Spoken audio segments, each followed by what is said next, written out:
नमस्कार, आप देख रहे हैं 4 PM। मैं हूं आपके साथ सिमरन। इस बुलेटिन में हम बात करेंगे देश और दुनिया की तमाम बड़ी खबरों की, लेकिन उससे पहले एक नजर आज की मुख्य सुर्खियों पर। दिल्ली शराब नीति मामले में बीआरएस नेता के कविता को मिली जमानत। सुप्रीम कोर्ट ने ईडी सीबीआई को लगाई जमकर फटकार, कहा पिक एंड चूज नहीं कर सकते, निष्पक्ष होना चाहिए। दिल्ली शराब घोटाला मामले में अरविंद केजरीवाल को सीबीआई केस में नहीं मिली राहत। 3 सितंबर तक बढ़ी न्यायिक हिरासत। महाराष्ट्र में छत्रपति शिवाजी महाराज की ढही प्रतिमा, महायुति पर भड़के संजय राउत, कहा हवा उनके दिमाग में घुस गई है। बीजेपी में शामिल होने से पहले बढ़ी चंपई सोरेन की सुरक्षा, अब Z+ कवर में रहेंगे पूर्व सीएम। 30 अगस्त को थामेंगे बीजेपी का दावा। मायावती के हाथों में रहेगी बीएसपी की कमान, पार्टी की बैठक में फिर चुनी गई पार्टी अध्यक्ष। पार्टी महासचिव सतीश चंद्र मिश्रा ने दिया था प्रस्ताव। शराब घोटाला केस में के कविता को सुप्रीम कोर्ट से बड़ी राहत मिली है। शीर्ष अदालत ने उन्हें जमानत दे दी है। कथित दिल्ली आबकारी नीति घोटाले से जुड़े मनी लॉन्ड्रिंग मामले में भारत राष्ट्र समिति नेता के कविता को सुप्रीम कोर्ट से बड़ी राहत मिली। आपको बता दें कि शीर्ष अदालत ने उन्हें जमानत दे दी है, तो वहीं कोर्ट ने मामले में की जा रही जांच को लेकर सीबीआई और प्रवर्तन निदेशालय की खिंचाई की। के कविता तेलंगाना के पूर्व मुख्यमंत्री के चंद्रशेखर की बेटी हैं और वो 15 मार्च से हिरासत में हैं। सुप्रीम कोर्ट ने जमानत देते हुए कहा कि इस मामले में गवाही हो चुकी है और आरोप पत्र दाखिल किया जा चुका है। इस पर सुप्रीम कोर्ट ने सीबीआई ईडी की तरफ से पेश हुए वकील एएसजी एसवी राजू से कहा कि हम केंद्रीय एजेंसी के कंडक्ट के खिलाफ कोई टिप्पणी नहीं करना चाहते।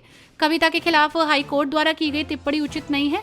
इसको लेकर एएसजी ने कहा कि अगर आपको ये आभास हुआ तो मुझे खेद है, मैंने कुछ भी अप्रासंगिक नहीं पढ़ा है। महाराष्ट्र में छत्रपति शिवाजी महाराज की प्रतिमा ढहने के बाद विपक्ष राज्य सरकार पर हमलावर है। इस बीच महायुति पर भड़के संजय राउत ने बड़ा बयान देते हुए कहा कि हवा उनके दिमाग में घुस गई है। महाराष्ट्र में छत्रपति शिवाजी महाराज की प्रतिमा ढहने के बाद विपक्ष राज्य सरकार पर हमलावर है। उद्धव गुट के सांसद और शिवसेना यूबीटी प्रवक्ता ने इस घटना को लेकर सीएम एकनाथ शिंदे पर गंभीर आरोप लगाए हैं। उन्होंने पीएम मोदी को लेकर भी बड़ा बयान दिया। आपको बता दें कि संजय राउत ने कहा कि कुछ लोगों के मन में सत्ता का नशा इस कदर चढ़ गया कि उन्हें अब जमीन पर टिकना मुश्किल हो रहा है। हाल ही में प्रधानमंत्री ने सिद्धूदुर्ग किले पर भारतीय सेना के एक कार्यक्रम का उद्घाटन किया था। ये उद्घाटन जल्दबाजी में किया गया। कोल्हापुर के संभाजी राजे छत्रपति समेत कई लोगों ने इस जल्दबाजी पर सवाल उठाए थे, लेकिन उनकी बातों को नजरअंदाज कर दिया गया। तो वहीं सीएम शिंदे पर आरोप लगाते हुए कहा कि इस कार्यक्रम से जुड़े सभी ठेकेदार मुख्यमंत्री के करीबी थे। नतीजतन वहां लगाई गई छत्रपति शिवाजी महाराज की प्रतिमा अब टूट चुकी है। ये घटना महाराष्ट्र के लिए एक बड़ी शर्मिंदगी है।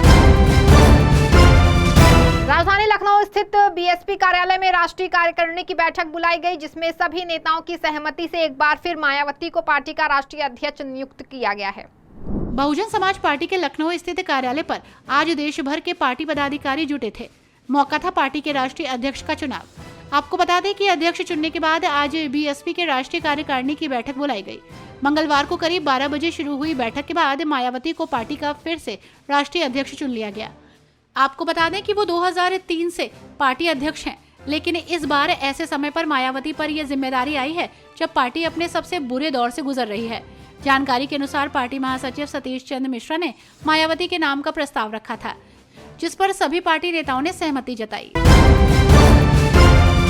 कोलकाता आरजीकर अस्पताल मामले में सीबीआई के बाद अब ईडी की एंट्री हो गई है। अब मेडिकल कॉलेज की वित्तीय अनियमितताओं की जांच ईडी करेगी।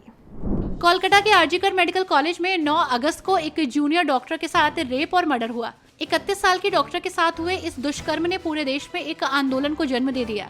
न सिर्फ कोलकाता बल्कि पूरे देश में जूनियर डॉक्टरों को इंसाफ दिलाने और महिलाओं की सुरक्षा की मांग उठने लगी। आपको बता दें कि कोलकाता का केस पहले पुलिस के हाथ में था और पुलिस ने संजय रॉय नाम के आरोपी को मामले में गिरफ्तार कर लिया है। तो वहीं कोलकाता पुलिस के बाद ये केस सीबीआई के हाथ में चला गया। सीबीआई मामले की हर परत को खोल रही है। मामले की हर छोटी से लेकर बड़ी चीज की जांच हो रही है। हालांकि आरजीकर अस्पताल में भ्रष्टाचार का मामला भी सामने आया, जिसने अब मेडिकल कॉलेज की वित्तीय अनियमितताओं के मामले को सीबीआई के बाद अब ईडी के हाथ में भी दे दिया है। वहीं अब इस मामले की जांच ईडी करेगी। पूर्व केंद्रीय मंत्री यशवंत सिन्हा झारखंड विधानसभा चुनाव से पहले एक बार फिर मुख्य धारा की सियासत में वापसी की कवायद में जुट गए हैं। पूर्व केंद्रीय मंत्री यशवंत सिन्हा झारखंड विधानसभा चुनाव से पहले एक बार फिर मुख्यधारा की सियासत में वापसी की कवायद में जुट गए हैं।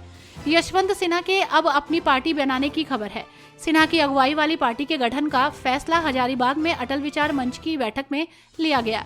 जानकारी के मुताबिक हजारीबाग के अटल भवन में अटल विचार मंच की बैठक हुई।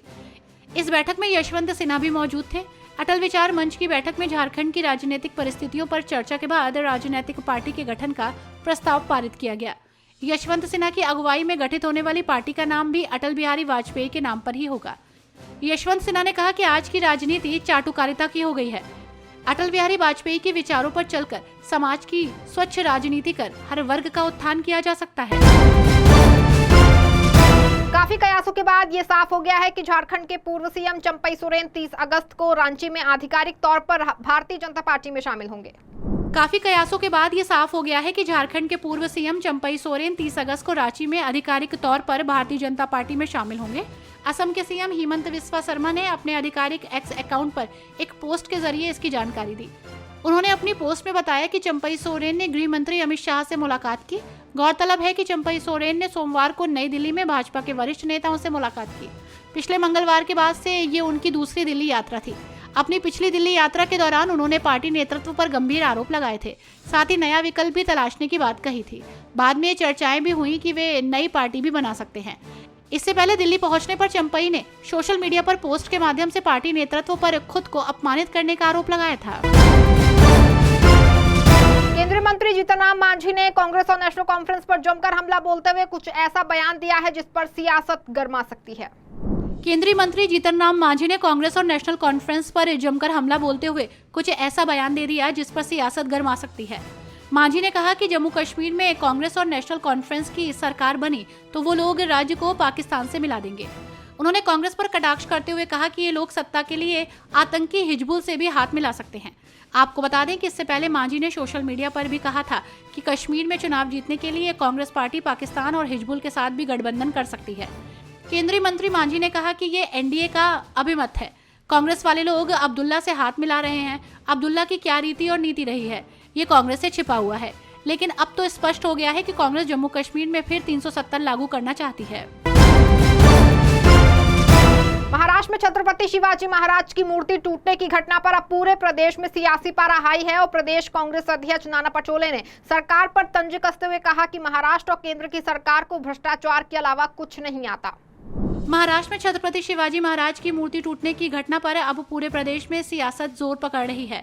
विपक्ष इस मुद्दे को लेकर महाराष्ट्र की महायुति सरकार पर लगातार हमलावर है और भ्रष्टाचार के आरोप लगाए जा रहे हैं। इसी क्रम में अब महाराष्ट्र कांग्रेस के अध्यक्ष नाना पटोले ने भी प्रदेश सरकार को निशाने पर लेते हुए कहा कि कल जो घटना हुई वो उनके भ्रष्टाचार के कारण है। चाहे ये सरकार केंद्र की हो या राज्य की, उन्हें भ्रष्टाचार के अलावा कुछ नहीं आता। छत्रपति शिवाजी महाराज के विचारों का अपमान करने में वे कभी पीछे नहीं रहे। कल की घटना महाराष्ट्र के लिए, महाराष्ट्र की जनता के लिए दुर्भाग्यपूर्ण है। इस सरकार को कोई माफ नहीं करेगा। इस बुलेटिन में फिलहाल बस इतना ही। इस तमाम राजनीतिक खबरों के लिए बने रहें और जुड़े रहें 4 PM के साथ। धन्यवाद।